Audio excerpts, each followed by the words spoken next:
This episode of Game Masters Hall is sponsored by The Deck of Many and Level Up Dice.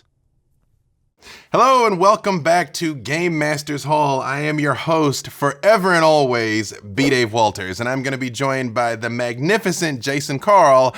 We're going to be talking about balancing your encounters and your gameplay mechanics, but first, this.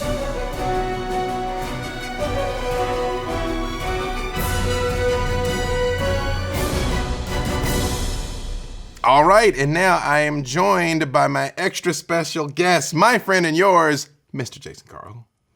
Hey, Dave. Hey, thank you for joining us here today. We are talking about balancing gameplay encounters. I guess making sure that the challenge you put in front of your players is not too hard, but also not easy, just right. Just right, but also what you need for the narrative to flow the way you want to. If easy and hard is one axis, then the narrative is the other axis. Yes, definitely. I'm inclined to agree. And you know, I think people probably know you primarily as a vampire storyteller. They do? Maybe. Are you sure? Word is there's a little show that you appear on. But you have been telling a variety of stories, game mastering a variety of systems for a while. Yeah, it's true. Dungeons and Dragons being my first and favorite, but also live action role playing of many different types. Call of Cthulhu. Hollow Earth Expedition was one of my very favorite things to narrate. So I've run the gamut. Yeah, definitely. And I think you and I are kind of a similar mind in that respect of the story driving the conflicts. That it's like, you can have your random encounters, but I know in the stories that I tell, I like it when the combat is still facilitating the narrative. I think the combat absolutely needs to be meaningful to the narrative. If the axis that we talked about of difficulty ranges from ridiculously easy to certainly lethal, and the game master picks a spot on that axis, the game master then needs to think about how the encounter serves the story and how they want the characters, and by extension the players, to feel before, during, and after the encounter. And that's as much a part of balance as mechanics are. This actually speaks to another point about tone, because again, I happen to know that Ravenloft is near and dear to your heart. A lot of people may not know this about you, but you actually wrote a lot of Forgotten Realms supplements in the past. I have. I worked on Dungeons and Dragons 3rd edition at Wizards of the Coast as a staff writer and designer, and Forgotten Realms books were part of my purview. So did you feel that you approach things differently, where in an adventure in Ravenloft that is generally darker versus an adventure in Forgotten Realms, which is generally lighter, generally. Sure.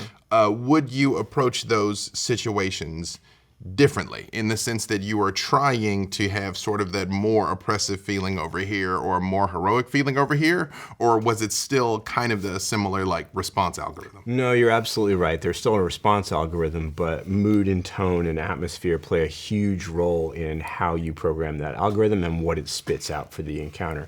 In a Ravenloft scenario, atmosphere is everything. It's gothic dread, it's horror, it's psychological isolation, and encounters are not built on a point scale. They're built almost on a mood scale. Right. In Forgotten Realms, where heroism tends to be the default mode of play, encounters tend to be a lot more straightforward in their combat nature, but they can be complicated informationally. Right. I find a lot of times in the games that I run too, in many systems, action economy is kind of the key. Sure, the more combatants, right, the greater the advantage. And if there are two paladins on the battlefield, they get twice as many actions, and the same for vampires. Which is, and I think that can be a difficult thing for a lot of DMs to manage, where it's like you've still got your one dragon, but you may have your 4, 5, 6 players. A trick I use, and I'm sorry, but players, if any of my players are watching this, earmuffs, but there's many times that I would balance the encounter, whereas I knew the creature was going to live a certain amount of time. Like I just knew, it's going to live 3 rounds. Sure. No matter what you do, this fight is at least going into round 4.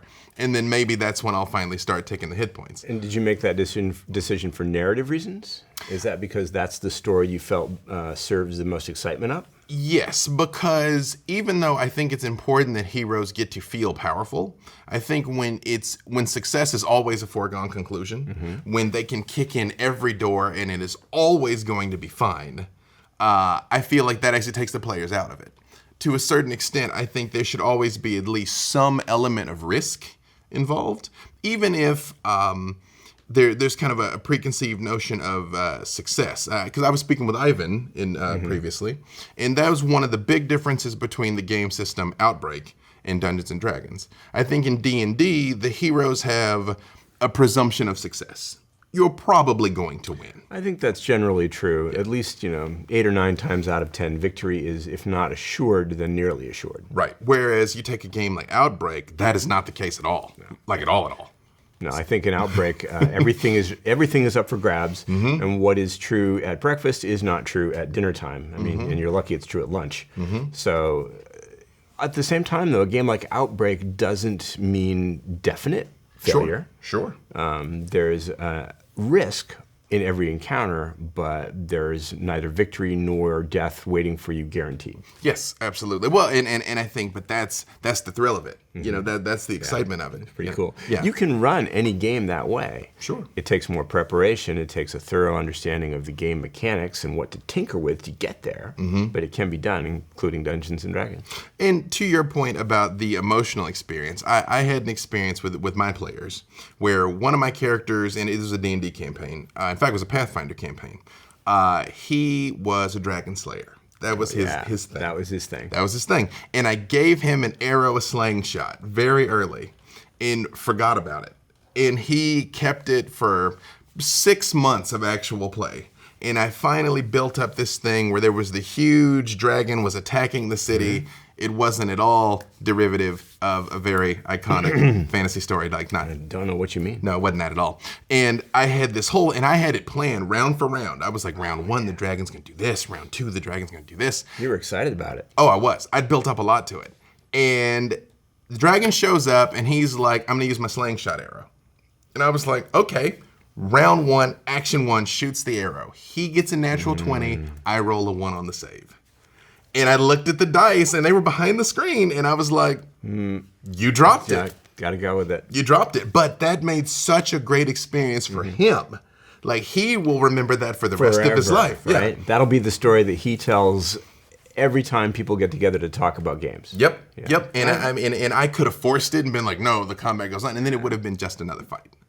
So being able to have that emotional experience is what actually mattered in the conflict. Sometimes if I have enough prep time and I'm thinking about encounter balance, one of the things I'll do is I'll work out the response algorithm a little bit in advance, and I'll think about what are the consequences of these actions if the characters should prevail unexpectedly, and if they should be defeated unexpectedly. Where does the story go? I don't dictate the outcome, but I want to have options ready. Right. Because as a game master, I feel that my role is not to direct the story, but to guide it, and also to present challenges and situations for the characters to react to. And so knowing what the potential options are if a counter goes unbalanced either way really helps me out.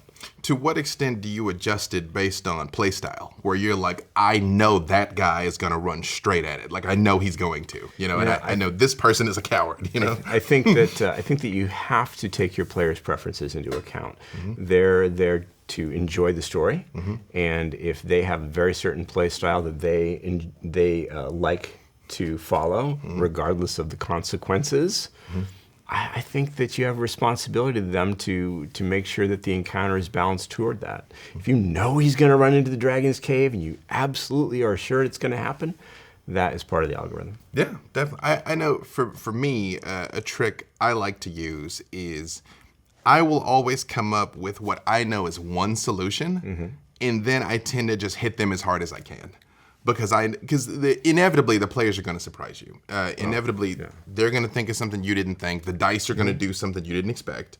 But I feel like as long as I know I put the exhaust port on the Death Star, I don't mind sending the Death Star. It's okay because you know that there is an option that will work. Yep, there's a way. How do you feel about altering and counterbalance in the middle of a combat? If it's going the wrong way in either direction, do you tend to adjust on the fly, or do you let it go as you wrote it? Well, again, situations like that where he dropped the dragon, I let that lie. But I mean, I'll have reinforcements show up. I'll have enemies leave if there's a like if the players are really getting beaten. Maybe half of the enemies go like fight off the enemies somewhere else because they're like, you're not worth our time type thing. So it really just varies. Again, I try to like find that sweet spot of like the 70th percentile of victory. But you know, there's times I think the players need to feel a loss. Otherwise, the victories don't mean anything. Oh, sure. Failure is part of story building as well as victory. It can't all be 100% success all the time. That's not fun for anybody. Actually, your friend and mine, Xander, is with Emily from Level Up Dice, and I'm sure they have something to say about this, so I'm going to kick it over to Xander. Thanks so much, V-Dave. You are so tall. And speaking of tall things or size, in my experience with role-playing games, dice have pretty much been the same size the whole time. I've seen smaller, bigger novelty ones, but does that matter? The size for dice really does matter. You heard it here first. There's a reason why dice are the size that we're used to. So back in ancient times, back when soothsayers or shamans would use dice, they were mostly carved from bone. And the most common bone that was used would have been the ankle bone from a sheep. Huh. Yeah. Random. So the thing about the shape of that bone is it's got 4 sides that would always come up evenly and then 2 sides that would never come up. So it was basically the first 4-sided dice. Yeah. So with these bone dice, they would eventually be carved down so that they would have 6 sides, just like the D6 you're used to today. Oh, nice. And the size of that would usually end up being, based on the size of the bone, between 14 and 20 millimeters. You want a better dice, you get bigger sheep. Exactly. So what happened was, over time, this just kind of became the standard size because that size fits so well in your hand. It does feel good. Yeah, it's just, it's got that good size. And it also fits really well in your pouch, so it's easy to carry around. Sure. So that size kind of stuck with us over time, and once we were able to start using more materials like plastic or wood or stone, and as we began using machines to make dice, we stuck with the size that everyone was very familiar with. Makes sense. So you've got that sort of 16 millimeter size across your dice. Now you will see sometimes there are dice that are like 12 millimeters. These tend to be used more for games where you are rolling a bunch of dice at once, so you need to fit a bunch of them in your hand. Like a dice pool. Yeah, so it really is designed for your comfort as a player. Sure. But for me, when it comes to the size of dice, go big or go home. Oh. So we have a size queen on our hands. Oh, wow. You heard it here. May I? Yes, please. Ah. Yeah, that feels good. Yeah. This is a 45 millimeter D20. Wow. In solid aluminum. That's beautiful. Oh, yeah. It's perfect colors. That's for the rolls that make an impact. Remember that, B-Dave. We'll see you next time. Thank you, Xander and Emily. And also, thank you to Humblewood, our proud sponsors of this show. The Kickstarter's going on now. Check out humblewood.net for all the details. The game is beautiful. I personally love it. We've been having a lot of fun playing. And thank you, Mr. Jason Carl. You are going to be sticking around, though. Yeah, I'm going to be talking a little bit later with Amy Vorpal. Oh, interesting. Can you share what the topic is? I think we're going to talk about building a character. Building a character. Well, in the meantime, even though you might be taking over, I am still B. Dave Walters, your host forever and always. Thank you guys for watching.